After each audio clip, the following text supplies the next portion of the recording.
वो बोलता है कि बागा आओ तू कोट डाड़ा धनी, जासी फूल जड़े पर बास न जानी बाग जी। मान रखे तो पीव रखे तज मान, दो दो गेद ना बंदे एक खम्ब ठान। जहाँ तर वर्ते मोर यार ता सर वर्ते हंस, जहाँ बागाते बार मलेर ता दारू ता मंच।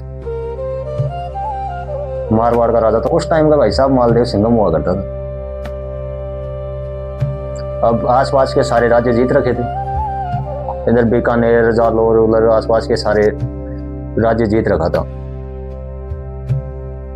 अब मालदेव की नजर पड़ती है जैसलमेर पे, उधर भी अटैक कर देता जैसलमेर पे भी। अब जैसलमेर वालों ने जोड़ जाड़ के फलोदी क्षेत्र संभाल दिया, थोड़ा बहुत पैसा वैसा देके मालदेव से पीछा छुड़वा लिया कि ले तू पीछा छोड़ हमारा।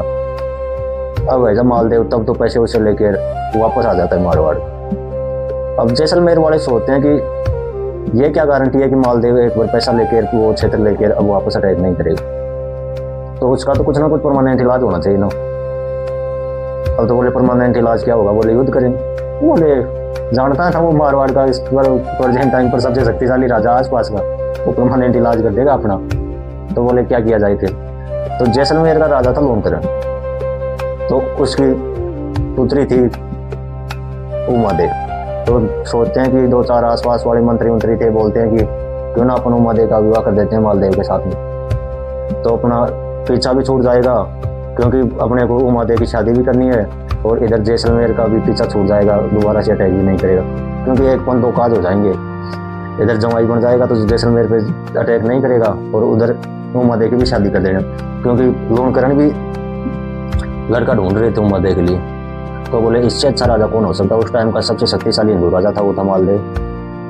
तो बोले ठीक है। अब मालदेव के पास में सूचना पहुंचाई जाती है कि लोनकरण अपनी पुत्री की शादी उमादेव की शादी करवाना चाहता है आपके साथ। तो बोले मालदेव तैयार ही बैठा था, बोले ये बताओ आप तो आना कब है। तो बढ़िया मुहूर्त उर्त देख कर लगन टीका लिखवाया जाता है, मालदेव को पीली चिट्ठी दी जाती है। अब मालदेव बारात लेकर पहुंचता है जैसलमेर। अब बारात इतनी खतरनाक थी कि मालदेव के आसपास में ना तो पहले आई ना बाद में आने की, इतनी खतरनाक बारात थी मालदेव, क्योंकि हद से ज्यादा हाथी घोड़े ऊंट लाइन लग रही है पीछे 15 किलोमीटर तक। अब आती भी क्यों नहीं, क्योंकि मारवाड़ का सबसे शक्तिशाली राजा था। और लेडीज ऊपर चढ़ के देख रही है, छतों पे चढ़ के, वैसे ऐसे दूरबीन लगा के नहीं देखती, ऐसे घूम के वैसे उठा के वैसे देख रही है, क्योंकि उनका ये सबसे खतरनाक सिस्टम है कि हम आपको देख सकते हैं लेकिन आप हमारे को नहीं देख सकते। तो छत पे से खड़ी होकर छत पे से देख रही है लेडीज खड़ी होगी। अब उधर लाइन लगी पड़ी हुई है 15 किलोमीटर तक। मालदेव बाहर गांव के बाहर डेरा लगाया जाता है। अब गांव में क्या होता है कि लेडीजें जाती हैं डेरे में, तो वो जब जाती हैं डेरे में तो एक गीत गाती जाती है, जला जला जलाओ गीत गाती जाती है।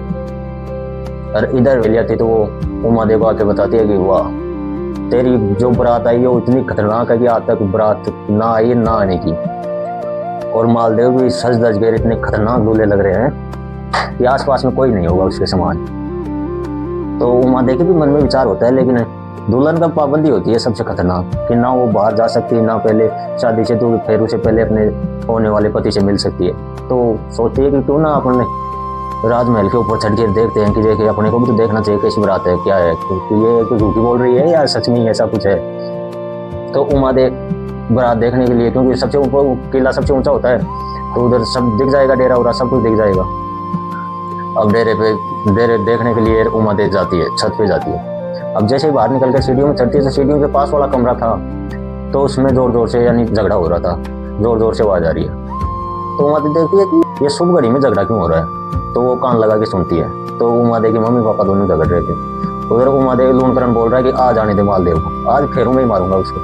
और उमादेव की माता बोल रही है कि चला कुछ तो श्रम कर, वो तेरा जवाई है, तेरी बेटी का होने वाला पति है, तुम उसको मारने की सोच रहा। मैं बोले जवाई, उस साले लीचड़ को मजबूरी में शादी करना पड़ रहा है मेरे को, क्योंकि 10 दिन पहले तो उसको कुछ क्षेत्र और पैसे वैसे देकर मैंने विदा किया, और अब मजबूरी में अपनी बेटी की शादी करनी पड़ रही है उसके साथ में। तो बोले अपनी बेटी, बोले बेटी को साथ ही सती कर दूंगा मैं उसकी, वो मेरे कोई दिक्कत नहीं है, लेकिन आ जाने दे, आज उसको पहले मारूंगा जरूर। अब उमादेव की माँ से बोलता है कि और एक बात सुन ले, यदि तूने किसी को बता दिया तो पहले तेरे को मारूंगा। तो वो बेचारी उस डाकू से वैसे ही डरे। अब ये बात उमादे सुन लेती है तो उमादे तुरंत चिट्ठी लिखती है और मालदेव को डेरे में पहुंचाती है कि मालदेव आप जब भी तोरण पे आओ, फेरों में आओ, तो आपके साथ में विश्वासघात हो सकता है, तो पहले सचेत होकर फिर आना। तो मालदेव के पास में चिट्ठी पहुंचती है। मालदेव चिट्ठी फटा और चिट्ठी फट गई और बोले थैंक यू उमादेव। बोले वैसे तो मैं इन जैसलमेर वालों से मरता नहीं, लेकिन तूने मुझे पहले सूचना दे दी तो और भी बोले। तो मालदेव ने जैसे ही बारात डेरे से रवाना हुई, तोरण की तरफ जा रही है, तो मालदेव ने 2 ठेकटे बॉडीगार्ड जिम में जाने वाले थे 2 ही, तो उनको बुलाता है, बोले इधर। बोले हाँ। बोले ये तो पकड़ दोनों एक बोतल, और आज तुम्हारा काम ये है कि जैसे मैं फेरों में जाऊंगा तो तुम्हारे को लोन करण दिखे तो लोन करण को फेरों में नहीं आने देना है। उसके बाद में ये काम हो जाएगा, फेरे करके मैं बाहर आ जाऊंगा तो एक बोतल और दे दूंगा दोनों को। अब उनको क्या चाहिए था, बोतल की तो जरूरी थी। अब मालदेव तोरण पे जाता है। अब तोरण पे जाता है तो आपको पता है कि 2-3 1 घंटा 1.5 घंटा तो वैसे ही उड़ा देती है लेडीज। कभी इधर से फीता पकड़ के नापती है, कभी इधर से फीता पकड़ के नापती है, कभी शीशा दिखाती है, कभी झुंझुना बजाती है कान में। और गांव में तो ये एक और बड़ी वो है कि गांव का दूल्हा जब भी जाता है ना तो उसको साथ वाले पहले पूरी पार्टी सिखा के फिर लेके जाते हैं कि देख तेरे को शीशा दिखाया जाएगा तो तू उस शीशे की तरफ मत देखना। यदि तू शीशे की तरफ देखता रहेगा ना तो वो सोचेंगे तो अंधा है, इसको दिखाई नहीं दे। यदि तेरे को वो झुंझुना बजाया जाता है ना कान में तो तेरे को बोलना है कि साइड में करो, काई की आवाज कर रहे हो, कान दर्द करने लगे। तो 1.5-2 घंटे लगा दिए भाई। अब उधर वो तोरण वोरण करके मालदेव जैसे फेरों में जाता है तो वो दोनों बॉडीगार्ड बैठे थे गेट में। अब उधर से जैसे लोन करना आता है, बच पकड़ के बैठा लेते हैं अपने पास में। बोले कहाँ जा रहा है यार, मारवाड़ से चल के इतनी दूर पर आता ही है और आप इधर उधर भगते डोल रहे हो। इधर हाथ 2 पैक मार, फिर इधर ये ले थोड़ा पैक मार। बोले मेरे को थोड़ा काम है। तो बोले क्या काम है तेरे को? तो वो सोचता है यार कि राजा थोड़ी ना काम करता है कुछ, तो वो दिमाग लगाता है कि क्या बहाना लगाया जाए। बोले मेरे को कन्यादान करना है। बोले कन्यादान कोई भी कर देगा, तू रहने दे हमारे बयान, पहले ये करके तू 2 पैक मार, फिर उसके बाद में करना, तू 2 काम करेगा। वो पकड़ के बैठा लेते हैं उसको, क्योंकि गाँव का रिवाज ये है कि 99% जो कन्यादान है वो कभी भी लड़की का पिता नहीं करता, क्योंकि लड़की का ताऊ कर देगा, लड़की का दादा कर देगा, लड़की का चाचा कर देगा, बड़ा भाई कर देगा। और रही बात यहाँ तक कि यदि पंडित जी को कोई भी दिख गया ना, उसे पकड़ के कन्यादान करवा देगा। तो बोले कन्यादान की टेंशन छोड़ दो, तो कन्यादान तो हो जाएगा। उधर फेरे होके और मालदेव दूसरे दिन विदा की जाती है बरात को। पहले का रिवाज ये था कि लड़की जब राजकुमारी को विदा किया जाता था तो काम करने के लिए उसको दासियां और दी जाती। तो बारमली के माता पिता बचपन में उसको भगा देते हैं कचरे में और वो छोड़ के भाग जाते हैं। आज भी यही होता है कि लड़की के माता पिता लड़की को हॉस्पिटल में छोड़ के भागी, दोनों माँ बाप। या किसी हॉस्पिटल में ये मान लो आप जा रहे हो कहीं पे तो सड़क के किनारे भी मिल जाएगा, तो आप देखते क्या करोगे, सूचना दोगे कि ये एक लावारिस लड़की है, तो पुलिस को सूचना देगो या हॉस्पिटल में ले जाके बताओगे। तो पहले क्या था, पुलिस और वो प्रशासन सारा राजा ही हुआ करता था। तो बारमली पड़ी हुई मिली थी कचरे में, तो वो ले जाके राजा को दे देते हैं कि इनकी ये मिली थी एक हालत में, तो इसकी जिम्मेदारी पालने पोसने की जिम्मेदारी आपकी है। तो वो उमादे की हम उम्र थी, तो उमादे के साथ में ही फलती बड़ी है, खेलती कूदती है, बड़ी होती है। तो उमादे बोलती है कि जब मेरी शादी करो तो बारमली को मेरे साथ में भेज देना, क्योंकि मैं इसे बतला लूँगी, दोनों का मन भी लग जाएगा, क्योंकि मेरा अकेले का मन नहीं लगेगा। और वो काम करने के लिए, क्योंकि राजकुमारी काम थोड़ी ना करेगी, क्योंकि असली पापा की परी उसी टाइम पे थी। तो ये फेसबुक उसको पर लगाते हैं ना कि पापा की परी, वो कुछ नहीं, पहले थी फेसबुक, असली पापा की परी वही थी, क्योंकि वो कुमारी की फीलिंग लेती थी। तो बारमली को भी उसके साथ में भेज दिया जाता है। अब मालदेव अपने राज्य को पहुंचता है, शाम का टाइम, सुहाग रात का टाइम होता है। तो मालदेव सज धज के तैयार होकर अपने महल में आ जाते हैं। तो उमादेव को सूचना पहुंचाई जाती है कि मालदेव अपने महल में पहुंच चुके हैं। तो उमादेव सोचती है, क्योंकि रानी मालदेव को कितना टाइम लगता है, वो तो आदमी था, तो जब तेजी नहाया धोया, थोड़ा सा पानी लगाया, साबुन पर मुंह धोया, निकल आ गया राजमहल में। उमादेव रानी थी तो उसको सजने सवरने में टाइम लगेगा।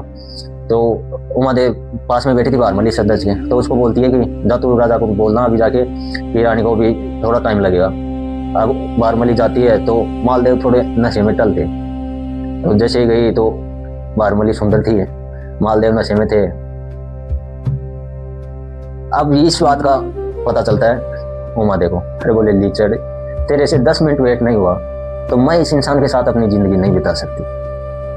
उधर उमादेव उठ के अजमेर के तारानगर में चली जाती है और अपनी जिंदगी वहीं पे काटती है। अब एक बार मालदेव बैठा बैठा सोचता है कि गलती तो अपनी थी, क्योंकि उसमें उमादेव की तो कोई गलती थी नहीं, तो उमादेव को मनाना चाहिए। तो वो उसको उमादेव को मनाने के लिए ईश्वरीदास को भेजता है। ईश्वरीदास जाता है उमादेव के पास में और उसको बोलता है कि मारवाड़ का राजा है, इतना बड़ा राजा है, वो आपको बुला रहा है और सबके सामने आपसे सॉरी बोल रहा है तो आपको चलना चाहिए। बोले मैं नहीं जाऊंगी क्योंकि मेरी इज्जत कम हो जाएगी। बोले नहीं नहीं, इसमें इज्जत क्या कम हो जाएगी, जो 9 जागीरों का राजा है तो वो आप बड़ी पंचायत के सामने आपसे माफ़ी मांग रहा है, तो इसमें आपकी इज्जत कहाँ से कम होगी। तो बोले ठीक है तो फिर मैं चलती हूँ, लेकिन मेरी इज्जत पे कोई आँच नहीं आनी चाहिए, दाग नहीं आना चाहिए। बोले नहीं नहीं, ऐसी कोई बात नहीं है। तो वो महादेव उधर आ जाती है ईश्वरी दास के साथ में। अब उधर क्या होता है कि मालदेव की जो पत्नियां थी यानी रानियां थी, उनको पता चलता है कि उमादे आ रही है। तो उनको पता चलता है कि उमादे आएगी तो वो तो यहाँ पे पटरानी बन के रहेगी, उसी का लड़का होगा वो राजा राजगद्दी पे बैठेगा। तो बोले ये तो नहीं होना चाहिए, नहीं तो फिर अपनी चौनी चलना बंद हो जाएगी। तो वो आसानंद को बुलाती है। तो बोले आसानंद जी एक बात बताना आप कि उमादे रूठ के चली गई थी तारागढ़, तो क्या उसको वापस आना चाहिए। बोले इस लीचड़ के पास में, इसके पास में नहीं आना चाहिए ये तो बोले आज वो आ रही है तो आपका काम है कि उसको रोकना है। तो इसे आसनंद जी बोले हाँ ठीक है, ये काम अपना है, अपन नहीं आने देंगे। अब जैसे ही मारवाड़ के बॉर्डर में घुसने वाली थी उमादे, तो आसकरण जी पहले ही जाके खड़े हो जाते हैं वहाँ पे, कांकड़ पे जाके खड़े हो जाते हैं। वहाँ पे जोर से एक दवा बोलते हैं कि मान रखे तो पीऊ रखे तजमान, 2 गेंद ना बंधे एक खम एक ठाण। यानी कि मान रखना है तो आपको अपने पति को पीऊ यानी पति को तजना पड़ेगा, और यदि पीऊ रखे तजमान, तो यदि पति को रखना है तो आपको मान तजना पड़ेगा। 2 गेंद ना बंधे एक खम्भे एक ठाण। 2 गेंद का मतलब कि 2 हाथी एक ही ठाण में और एक ही खम्भे के नहीं बन सकते, क्योंकि उसमें आपसरी में झगड़ा होगा।